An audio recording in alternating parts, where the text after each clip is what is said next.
И те, которые не дают нам боеприпасы, будут в аду жрать их потроха, У нас нехватка боеприпасов 70%. Шойгу! Герасимов! Где боепрipase? Ina Finogénova jugando a la Ouija. ¿Qué nos tienes preparado? Vamos, Xavi. ¿Pa' qué me invitan? El análisis internacional de Ina Finogénova. Hace un año de este vídeo del accidentalmente fallecido jefe de Wagner, Yevgeny Prigozhin, gritando entre insultos al ministro de Defensa ruso y al jefe de Estado Mayor la pregunta: ¿dónde están las municiones? El señor de la guerra, que marchó hacia Moscú contra el ministro de Defensa Sergei Shoigu en agosto pasado, hoy vería su reclamo parcialmente cumplido. Más de 2 años después del inicio de la invasión de Ucrania, Rusia tendrá un nuevo ministro de Defensa. Un cambio fundamental para un país en guerra. Explícanos por qué. Bueno, después de asumir su 5º mandato como presidente de Rusia el pasado 7 de mayo, Vladimir Putin firmó un decreto sobre la estructura del nuevo gobierno. En esa nueva configuración, algunos ministros lograron mantener sus sillones, otros fueron ascendidos o movidos a cargos más simbólicos y hubo un cambio esencial, totalmente inesperado. Se propuso designar como ministro de Defensa a quien se desempeñó hasta ahora como viceprimer ministro de Rusia, Andrei Belousov. Primer cambio en la cartera de defensa en 12 años. ¿Quién es este señor? Lo primero que llama la atención es que no es militar, es civil. Es un economista de 65 años con una larga trayectoria en cargos públicos. Fue ministro de Economía, asesor económico de Putin durante muchos años. Es partidario del modelo keynesiano de la economía, aumento del gasto público para estimular la demanda agregada. De hecho, se le considera uno de los arquitectos del keynesianismo militar ruso, que al menos a corto plazo ha sido relativamente exitoso. Después de vaticinios generalizados de un inminente desplome de su economía como resultado de las miles de sanciones y del aislamiento, no solo Rusia no se ha desplomado, sino que en 2023 mostró un crecimiento del PIB de un 3,6% según Rosta. Sí, en breve les hablaremos más sobre el keynesianismo militar ruso, sus ventajas actuales y sus riesgos. El hecho de que precisamente uno de sus promotores pase ahora a dirigir la cartera de defensa en plena guerra indica que el país se está reorganizando económicamente para afrontar un conflicto largo. Y de lo que se va a encargar el nuevo ministro de Defensa es de configurar una economía de guerra eficaz de cara a años de confrontación y de gestionar una guerra de desgaste contra Occidente. Vamos. De nuevo, economía de guerra, aumento del gasto en defensa, militarismo exacerbado, sin perspectivas de paz a la vista. Igualito que en Europa, ¿verdad? Ahora bien, ¿por qué lo eligen a él? A nivel oficial del secretario de prensa de Putin, concretamente dicen que se trata de empotrar la economía de todo el bloque de defensa en la economía del país, en un momento en el que los gastos en defensa suponen ya 1/3 del total del presupuesto estatal. Eso significa que el ministro de Defensa no se va a dedicar a asuntos relacionados con el frente, la movilización o los ataques contra Ucrania. Para eso está el Estado Mayor y su jefe Valery Gerasimov, que mantiene de hecho el cargo. El Ministerio de Defensa aparentemente cambia de enfoque, convirtiéndose en un conglomerado que se supone que será el motor de la economía y de la guerra.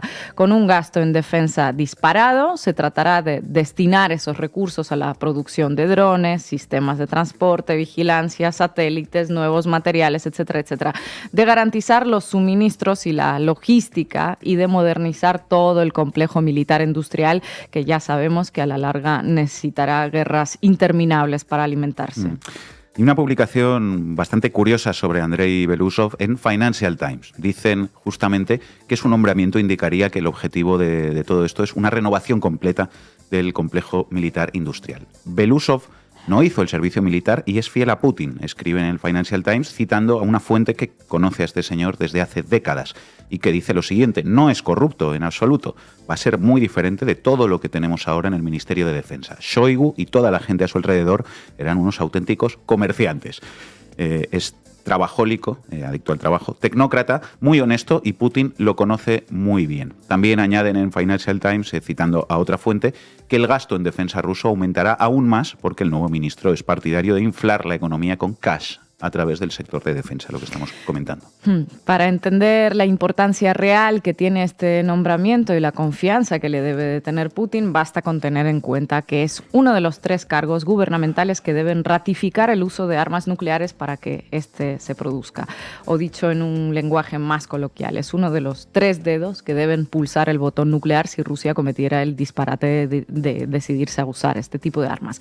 Más allá de esto, las fuentes en ruso destacan su formación soviética, lo cual significaría supuestamente que los gastos se someterían a un control más estricto, que no es tan privatizador como los liberales que han rodeado a Putin durante años y que habrá poco margen para la corrupción.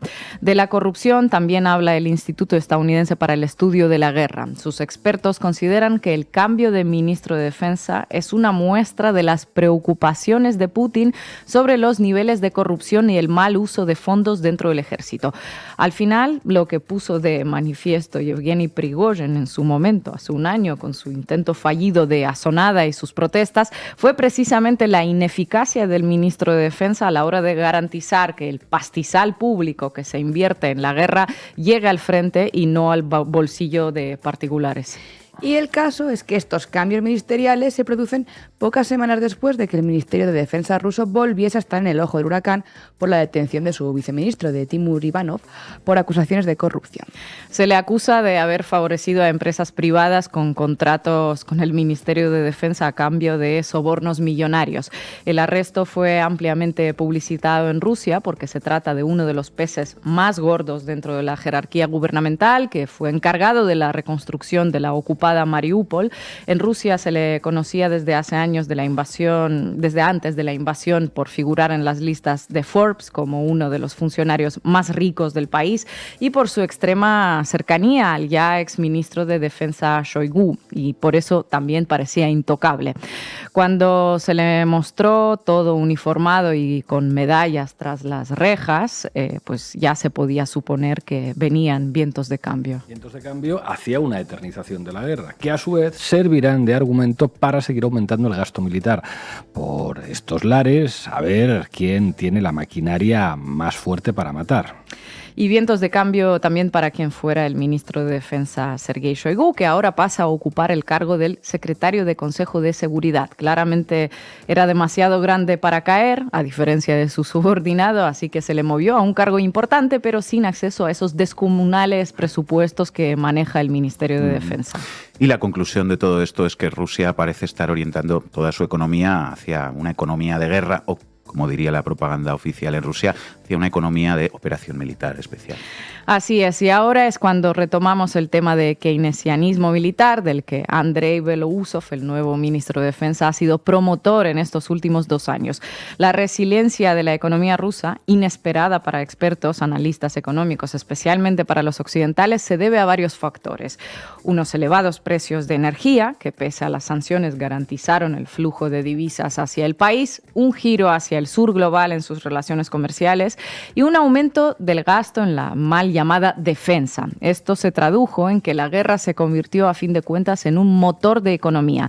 La demanda de armamento supuso un auge para la industria militar y las industrias auxiliares también. La destrucción de ciudades en territorios ocupados garantizó trabajos de reconstrucción y todo ello aumenta la demanda de mano de obra y por lo tanto el empleo. En estos 2 años la militarización se financió con cargo al déficit presupuestario. Según los académicos Volodymyr Ishchenko, Ilya Matveev y Oleg Zhuravlyov, que llevan meses analizando los resultados del keynesianismo militar ruso, todo ello contribuyó a la recuperación económica del país e incluso aumentó el apoyo a la guerra entre aquellas personas cuyo bienestar mejoró de algún modo gracias a la economía de guerra. Sí, porque se pagan salarios muy altos a los soldados que firman contratos para ir a la guerra y esa es una de las razones por las que no vemos estas imágenes de movilizaciones forzadas como las que llegan desde Ucrania.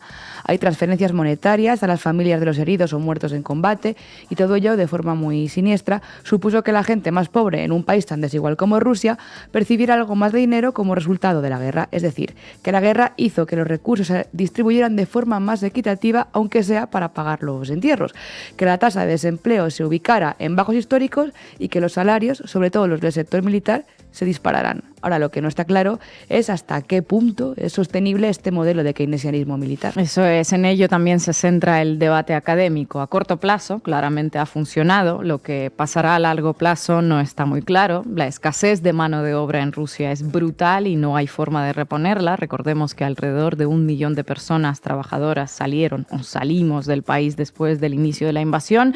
Obviamente, para inflar de dinero el sector bélico se aplica la motosierra en la economía civil, especialmente en la sanidad. La desinversión sistemática en la ciencia a lo largo de años también pone en duda la capacidad tecnológica que puede desarrollar el país teniendo todo sancionado.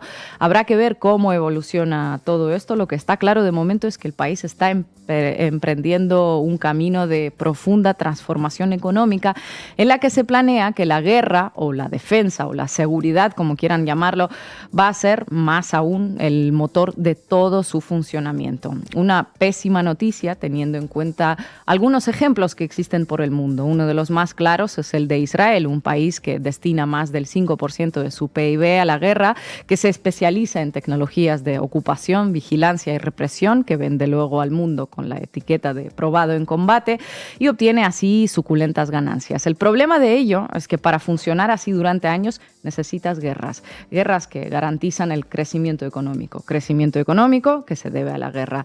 No habrá conflicto nuclear porque no da dinero, pero sí que habrá una guerra eterna al parecer. Gracias, Ina.